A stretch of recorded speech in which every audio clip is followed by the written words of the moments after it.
It's a very significant development, the killing of Mohammad Sinwar. He's been the leader of Hamas in Gaza since his brother was killed by the IDF last year. And there is no obvious successor for Mohammad Sinwar now. So it may be that what we could see is some kind of a power struggle inside Hamas in Gaza, and perhaps even more significantly, a power struggle between the Hamas leadership in Gaza and the higher level leadership in Qatar. And that could turn out to be an interesting situation, possibly to Israel's advantage, because it may be that my understanding is that the Qatar leadership, although equally they're bloodthirsty, brutal terrorists, I think they're a bit more interested in ending the war than the leadership is inside Gaza. So that could be possibly an optimistic sign. But I don't think we should see this, although it's a very, very serious blow for Hamas, I don't think we should see it as the end of Hamas yet, anyway. Well, there are a lot of senior leadership of Hamas have been killed since this war began, the majority of them. And it may even be that some of the other senior leaders of Hamas were killed when Mohammad Sinwar was killed, because he was holding a meeting at the time in a tunnel underneath, predictably enough, underneath a hospital in Gaza, which is a place where many terrorists use for meetings, for carrying out attacks from, and various other terrorist activities inside hospitals or beneath hospitals.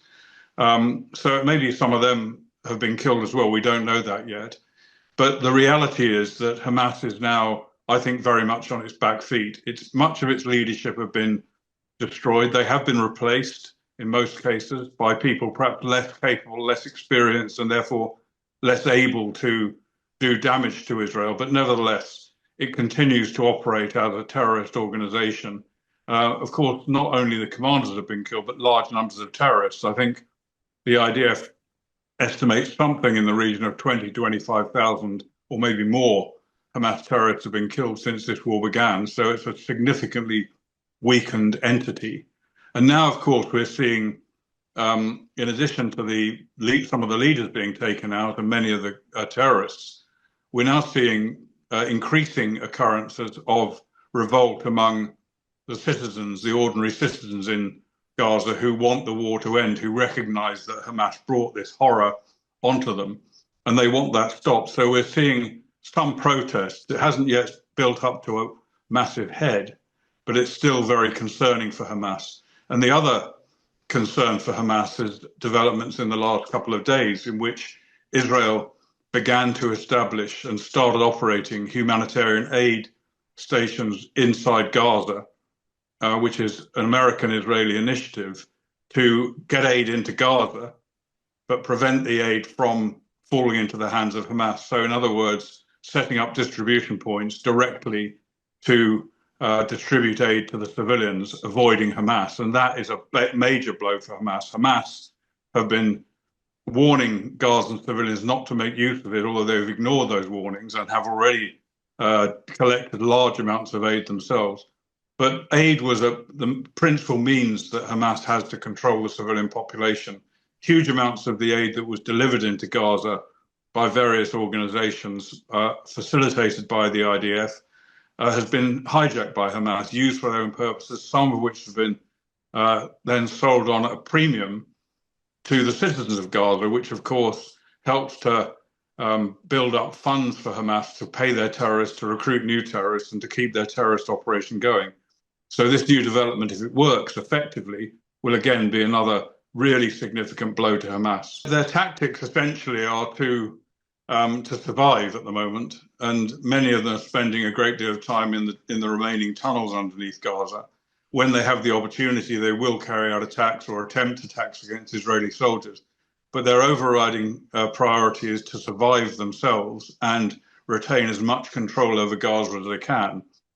So I don't see necessarily any particular change to their tactics, but I do think that their effectiveness in both controlling the citizens of Gaza and presenting a threat to the IDF will be reduced by the death of Mohammad Sinwar. And as I mentioned, could lead to a power struggle inside Gaza, and potentially could increase the prospects of Hamas deciding to end the war. I don't think that's imminent, and it's going to be pretty tough. But if there's enough pressure from their leadership outside Gaza, then I think it possibly could happen.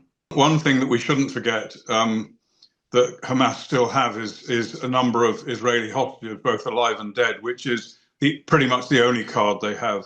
If they weren't holding those hostages, then I believe the IDF would have finished Hamas off by now. They haven't been able to because they've had to be particularly cautious about attacking targets where there might be hostages present.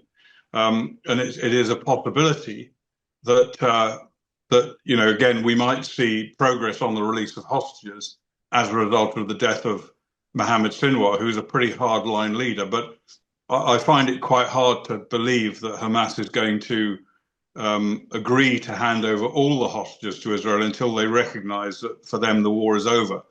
And that I don't think has happened yet.